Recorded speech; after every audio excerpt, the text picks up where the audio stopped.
MS news ప్రేక్షకులకు నమస్తే. నేను మీ మండల సంజీవ. ఈరోజు ఈనాడులో ఉన్నటువంటి ప్రధాన అంశాలు ఒకసారి చూద్దాం మిత్రులారా. రాష్ట్రపతికి కాలపరిమితులు నిర్దేశించవచ్చా? ఆ అధికారం సుప్రీంకోర్టుకు ఉందా? గవర్నర్ల అధికారాలను నియంత్రించవచ్చా?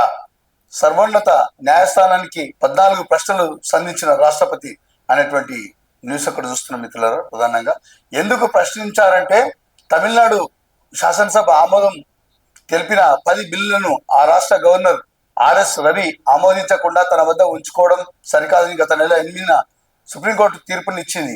415 పేజీల తీర్పును వెలువరించిన సర్వోన్నత న్యాయస్థానం రాష్ట్రాల పంపే బిల్లును రాష్ట్రపతి, గవర్నర్ గరిష్టంగా 3 నెలల్లో ఆమోదించడమో లేకుంటే తిప్పి పంపడమో చేయాలని తీర్పునిచ్చింది. ఈ యొక్క విషయం పైన మరి రాష్ట్రపతి గారు స్పందించినటువంటి న్యూస్ ప్రధానంగా కనిపిస్తుంది మిత్రులారా. 200 కోట్లతో పర్యాటక క్షేత్రంగా కాళేశ్వరం మాస్టర్ ప్లాన్ సిద్ధం చేస్తే గోదావరి పుష్కరాలలోపు పనుల పూర్తి. సరస్వతి పుష్కర స్నానం అనంతరం ముఖ్యమంత్రి రేవంత్ రెడ్డి అనేటువంటి న్యూస్ ఒకటి చూస్తున్న మిత్రులారా. మరి ఈ యొక్క పుష్కర స్నానం చేస్తున్న సీఎం రేవంత్ రెడ్డి, మంత్రులు పొంగులేటి శ్రీనివాస్ రెడ్డి, పొన్నం ప్రభాకర్, శ్రీధర్ బాబు, ఎమ్మెల్యేలు కొమ్మంపల్లి సత్యనారాయణ, ఆది శ్రీనివాస్ అనేటువంటి న్యూస్ ఫోటోతో ఉన్నటువంటి న్యూస్ ఒకటి చూస్తున్న మిత్రులారా. ఈ యొక్క పుష్కరాలను ప్రారంభించినటువంటి సీఎం రేవంత్ రెడ్డి మరి మంత్రుల బృందంలో మరి ఒక చిన్న ఎంపీ వంశీకృష్ణను అవమానించారని దళిత సంఘాల నేతల నిరసన. దేవాదాయ శాఖ ఆఫీసర్లు ప్రోటోకాల్ పాటించడం లేదని ఫైర్ అనేటువంటిది ప్లకార్డులతో నిరసన వ్యక్తం చేస్తున్న దళిత సంఘాల నాయకులు. చెరువుల్లో హర్మ్యాలు 386 ఎకరాల కబ్జా, వాటిలో భారీ ఎత్తున నిర్మాణాల విలువ 27,000 కోట్లని అంచనా. ఇప్పటి వరకు స్పందించిన హైడ్రా. మిత్రులలో ఒక విషయం గమనించాలి. 2023లో పూర్తిగా ఆక్రమణకు గురైన చెరువు ఇది. పాక్షికంగా ఆక్రమణకు గురైన చెరువు 2014 ఇట్లా ఉన్నది. ఈ మార్కింగ్ చేసినటువంటి ప్లేస్ ఇది. హైదరాబాద్ నగర పరిధిలోని గడ్డిపేట మండలం ఉప్పాలగూడ చెరువు విస్తీర్ణం 19.58 ఎకరాలు.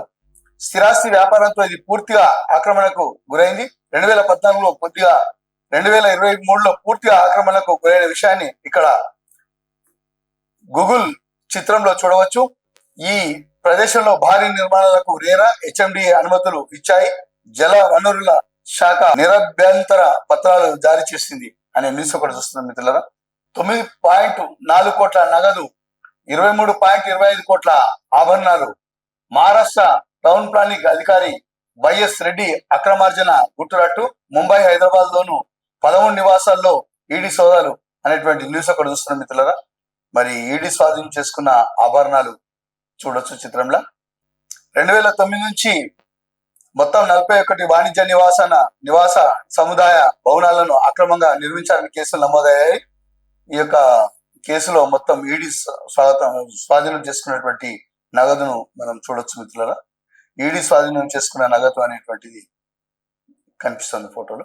తైలాన్ని తాగేయకండి, వాడకం ఎక్కువైతే ఉపకాయం, గుండె సమస్యలు, మళ్ళీ కాచిన నూనెతో అనారోగ్యం. రోడ్డు పక్క బండి దగ్గరకో ఏదైనా హోటల్కి వెళ్ళి గారె, మైసూర్ బజ్జీ ఆర్డర్ చేస్తాం. వాటిని తాకితే చాలు నిండా నూనె, పిండితే చుక్కలుగా దారి కనబడుతుంది. కర్రీ పాయింట్ నుంచి ఫ్రై తెచ్చుకుంటాం, అంతా నూనెమయమే. ఎంత వాడారో, ఈ నూనె ఉపయోగించారో కూడా తెలియదు. కరకరలాడుతుందా, నోటికి రుచి ఉందా లేదా అనేది చూస్తాం. హైదరాబాద్ మెట్రో రైలు ఛార్జీల పెంపు. హైదరాబాద్ లో మెట్రో రైలు ఛార్జీలను పెంచారు. కొత్త ధరలు ఈ నెల 15 నుంచి అమలులోకి రాబోతున్నాయి. కనిష్ట ఛార్జీని 10 రూపాయల నుంచి 12కి, గరిష్ట 60 నుంచి 75కి పెంచినట్టు L&D హైదరాబాద్ మెట్రో రైలు సంస్థ గురువారం వెల్లడించినటువంటి న్యూస్ ఒకటి చూస్తున్న మిత్రులారా. నీరసిస్తున్న పశు సంపద, తెలంగాణలో తగ్గుదల. జాతీయ పశుగణనలో వెల్లడి. రాష్ట్ర పశు సంవర్ధక శాఖ విస్మయం, విశ్లేషిస్తున్న అధికారులు. మిత్రులారా, ఈరోజు వెలుగులో ఉన్నటువంటి ప్రధాన అంశాలు చూద్దాం ఒకసారి. బాధ్యత లేని దేశం వద్ద అణ్వాయుధాల. పాకిస్తాన్ విషయంలో ప్రపంచ దేశాలు ఆలోచించాలి. రాజ్నాథ్ సింగ్. అరోగ్ కంట్రీ అణ్వస్త్రాలను ఐఏఈ పర్యవేక్షించాలని పిలుపు. పాక్ ఎక్కడుంటే అక్కడే బిచ్చగాళ్ల లైన్ ప్రారంభం. అవుతుందని ఎద్దేవా. శ్రీనగర్ లో RV-15 కోర్ హెడ్ క్వార్టర్స్ ను సందర్శించిన రక్షణ మంత్రి అనేటువంటి న్యూస్ ఒకటి చూస్తున్న మిత్రుల మహిళా ఆఫీసర్లను కూడా కలిసి మరి వారికి ధైర్యం చెప్పి వారి యొక్క పరిస్థితిని తెలుసుకుంటున్నటువంటి రక్షణ మంత్రి ఒక ఫోటోను కూడా చూస్తున్న మిత్రులు. రాష్ట్రపతికి గడువు విధించవచ్చా క్వశ్చన్ మార్క్ తో కూడినటువంటి వార్తను కూడా చూస్తున్న మిత్రుల రాష్ట్రాల బిల్లులపై రాష్ట్రపతి గవర్నర్ 3 నెలల్లోగా నిర్ణయం తీసుకోవాలని ఇటీవల సుప్రీంకోర్టు న్యాయ సలహా కోరిన రాష్ట్రపతి ద్రౌపది ముర్ము అనేటువంటిది ప్రధానంగా యొక్క వెలుగులో కనిపిస్తున్నటువంటి న్యూస్ ఒకటిగా చూస్తున్న మిత్రులు.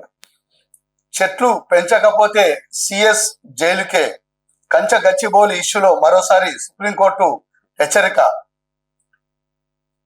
CS తో పాటు 6 డజన్ అధికారులపై చర్యలు తప్పవు. లాంగ్ వీకెండ్ ను ఆసరాగా చేసుకుని ప్రీ ప్లాన్డ్ గా చెట్లను నరికివేశారు. అధికారుల తీరును సమర్థించొద్దు. CJI జస్టిస్ గవై ఆగ్రహం. మొక్కలను పెంచుతున్నట్లు తెలిపిన ప్రభుత్వం తరఫు అడ్వకేట్ సంఘవి CS రిపోర్టుకు కౌంటర్ దాఖలు. 4 వారాల టైం కావాలని విజ్ఞప్తి. జూలై 23కు తదుపరి విచారణ వాయిదా. ఈ అంశంలో సంబంధం లేని పలు పిటిషన్లపై సుప్రీం అసంతృప్తి అనేటువంటి న్యూస్ ఒకటి చూస్తున్న మిత్రులు. కంచ గచ్చిబౌలి భూమిని ఫారెస్ట్ ల్యాండ్ గా ప్రకటించాలి. సుప్రీం కోర్టుకు సెంట్రల్ ఎంపవర్డ్ కమిటీ సిఫారసు. యాదగిరిగుట్టలో వరల్డ్ బ్యూటీస్. యాదగిరిగుట్ట పోచంపల్లిలో పర్యటించిన మిస్ వరల్డ్ కంటెస్టెంట్లు గుట్టలో స్వామివారిని దర్శించుకుని ప్రత్యేక పూజలు. పోచంపల్లి ఇక్కత్ వస్త్రాల పరిశీలన ఆకట్టుకున్న ర్యాంప్ వాక్. నేడు 3 ప్రాంతాలకు అన్యవేత్తలు. ఏఐజీ హాస్పిటల్, పిల్లలమర్రి, ఎక్స్పీరియం, ఏకో పార్క్ సందర్శన.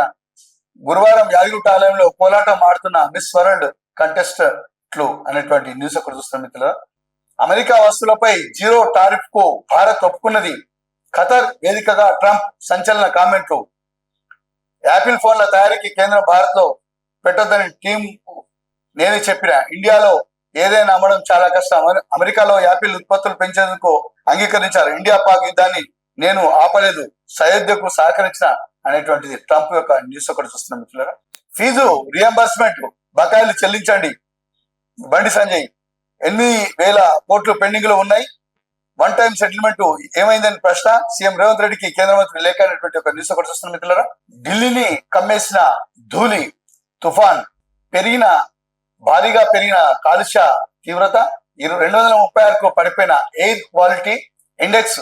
గాలి నాణ్యత పూర్ అనేటువంటిది ఒకటి కనిపిస్తుంది మిత్రులారా. మరి దేశ రాజధాని ఢిల్లీలో ఎయిర్ పొల్యూషన్ మరోసారి ఆందోళనకర స్థాయికి చేరింది అనే న్యూస్ ఒకటి కనిపిస్తుంది మిత్రులారా. మరి ఈ విధంగా ఢిల్లీ పట్టణం పొగతో కమ్మేసినటువంటి న్యూస్ ఒకటి మనకు కనిపిస్తుంది. భయంతోనే కులగణనకు మోదీ ఒప్పుకున్నాడు. కాంగ్రెస్ ఎంపీ రాహుల్ గాంధీ. దేశ ప్రజలను ఉద్దేశించి వ్యతిరేకత వస్తుందని నా భయంతోనే కులగణనకు ప్రధాని నరేంద్ర మోదీ ఒప్పుకున్నారని చెప్పేసి కాంగ్రెస్ ఎంపీ రాహుల్ గాంధీ అన్నారు. శిక్షణ న్యాయ సంవాద్ కార్యక్రమంలో భాగంగా గురువారం బీహార్లోని మిథిలా యూనివర్సిటీ అంబేద్కర్ హాస్టల్లో విద్యార్థులతో రాహుల్ గాంధీ ఇంటరాక్ట్ అయ్యారు అనేటువంటి న్యూస్ ఒకటి చూస్తున్న మిత్రులారా. కళ్ళు మూసిన మెడ తిప్పిన అలారం మోగుతుంది. ప్రమాద నివారణకు ఆర్టీసీ బస్సులో AI టెక్నాలజీ. హైదరాబాద్ IIT సహకారంతో పైలట్ ప్రాజెక్టు అమలు. డ్రైవర్లు 2 సెకండ్లు కళ్ళు మూసినా అలర్ట్ చేస్తుంది. మెడ తిప్పినా, సెల్ ఫోన్ వాడినా అలారం మోగుతుంది. లాంగ్ రూట్ లో నడిచే బస్సుల్లో DMS టెక్నాలజీ అమలు. ఒక్కో డివైస్ కోసం ₹1,00,000 ఖర్చు. బెల్లంకొండ శ్రీనివాస్ పై కేసు నమోదు. రాంగ్ రూట్ లో కారు డ్రైవింగ్ చేసినట్లు ఆరోపణ అనే న్యూస్ ఒకటి కనిపిస్తుంది మిత్రులారా. ఈరోజు ఆంధ్రజ్యోతి పత్రికలో ఉన్నటువంటి ప్రధాన ముఖ్యాంశాలు చదువుతాం. రాష్ట్రపతికి సుప్రీంకోర్టు గడువు విధించడమా అనేటువంటి న్యూస్ ఒకటి మనం ప్రధానంగా చూస్తున్నాం మిత్రులారా. అదేవిధంగా పుష్కరాలకు సంబంధించినటువంటిది సీఎం రేవంత్ రెడ్డి తదితర మంత్రివర్గ బృందం పుష్కర స్నానం చేస్తున్నటువంటి న్యూస్ ఒకటి చూస్తున్నాం మిత్రులారా. అదేవిధంగా యాదగిరిగుట్టలో మరి ఇక్కత్ వస్త్రాలు ధరించి మరి వారు నమస్కారం చేస్తున్నటువంటి ఒకటి ఫోటో ఒకటి చూస్తాం మిత్రులారా. ఈరోజు నమస్తే తెలంగాణలో ఉన్నటువంటి ప్రధాన అంశాలను ఒకసారి చూద్దాం. కంచెను పునరుద్ధరిస్తారా, జైలుకి వెళ్తారా? రేవంత్ సర్కార్ పై సుప్రీంకోర్టు తీవ్ర ఆగ్రహం అనేటువంటి ఒక న్యూస్ ఒకటి చూస్తున్నాం మిత్రులారా. CJI BR Gavai justice Augustine George అనేటువంటి ఫోటోతో ఉన్నటువంటి న్యూస్ ఒకటి చూస్తాం మిత్రులారా ఈ యొక్క వార్తా పేపర్లో. అదేవిధంగా తప్పు ఒప్పుకో రేవంత్ కేటీఆర్ సంబంధించినటువంటి న్యూస్ ఒకటి చూస్తున్నాం. మహిళా మంత్రులే కాళ్ళు కడగాల్సింది, తెలంగాణ ఆడబిడ్డల్ని అవమానిస్తారా, అందగత్తెలు చెప్పులు వేసుకొని బతుకమ్మ ఆడటం సంప్రదాయమా, రాణి రుద్రమదేవి సమ్మక్క సారలమ్మ అస్తిత్వాన్ని దెబ్బతీసేలా ప్రభుత్వం చర్యలు, రాష్ట్ర మహిళలకు రేవంత్ క్షమాపణ చెప్పాలి, బగ్గుమన్న పిఆర్ఎస్ మహిళా నేతలు, తెలంగాణకు అవమానకరం గొంగిడి సునీత, సోనియా గాంధీకి సబితా ఇంద్రారెడ్డి, సత్యవతి రాథోడ్, సునీత, కోవలక్ష్మి లేఖ అనేటువంటిది ఒకటి న్యూస్ ఒకటి చూస్తున్నాం మిత్రులారా. క్రైమ్ న్యూస్ కు సంబంధించినటువంటి వార్త కూడా చూద్దాం మిత్రులారా. భార్య బిడ్డను బలిగొన్న కుటుంబ కలహాలు, ముగ్గురు పిల్లలను తీసుకొని చెరువులో దూకిన తల్లి చిన్న కూతురు మృతి, హైదరాబాద్ నారపల్లిలో ఘటన అనేటువంటి ఒక న్యూస్ ఒకటి చూస్తున్నాం మిత్రులారా. అదేవిధంగా మళ్ళీ ఆడపిల్ల పుట్టిందని 14 రోజుల చిన్నారిని గొంతు కోసి చంపిన తండ్రి అనేటువంటిది మెహిదీపట్నం సిటీ అనేటువంటిది ఒక న్యూస్ ఒకటి చూస్తున్నాం మిత్రులారా. ఇది ఒక క్రైమ్ న్యూస్ సరికొత్త కోణంలో రోజుకొకటి ఒక్కొక్క కోణంలో మరి ఈ యొక్క చిత్రాన్ని విచిత్రంగా వెలుగులోకి వస్తుంది. చాలా ఆశ్చర్యం ఇస్తుంది మిత్రులారా. క్రైమ్ న్యూస్ చదువుతుంటేనే అసలు ఈ విధంగా జరుగుతాయా అనేటువంటిది ఒక $1 మిలియన్ ప్రశ్నగా మిగులుతుంది ఈ యొక్క క్రైమ్ న్యూస్.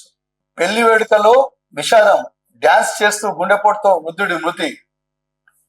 వరంగల్ జిల్లా దుగ్గొండి మండలం తిమ్మపేటలో ఈ యొక్క సంఘటన జరిగింది. కొమరయ్య ఫైల్ ఫోటో అనేటువంటి ఒక న్యూస్ ఒకటి క్రైమ్ న్యూస్ చూస్తాం మిత్రులారా. మరి ఈ యొక్క వరంగల్లో జరిగినటువంటి నిన్న సంఘటన చూస్తే చాలా విషాదకరం మిత్రులారా. ఈరోజు ఈనాడు, ఆంధ్రజ్యోతి, వెలుగు, నమస్తే దినపత్రికలో ఉన్నటువంటి ప్రధాన అంశాలు చూస్తే ఈ యొక్క గచ్చిబౌలి విషయంలో మరి యథాతథంగా ఉంచాలి అనేటువంటి న్యూసే కనిపించింది. ఆ తర్వాత మరి సుప్రీంకోర్టు అధికారాలపైన రాష్ట్రపతి ద్రౌపది ముర్ము గారు మరి మాట్లాడినటువంటి ఒక న్యూస్ మాత్రం ప్రధాన పేజీగా అన్ని పేపర్లలో కనిపించడం జరిగింది. ఇవి ఈనాటి ముఖ్య అంశాలు. నమస్తే.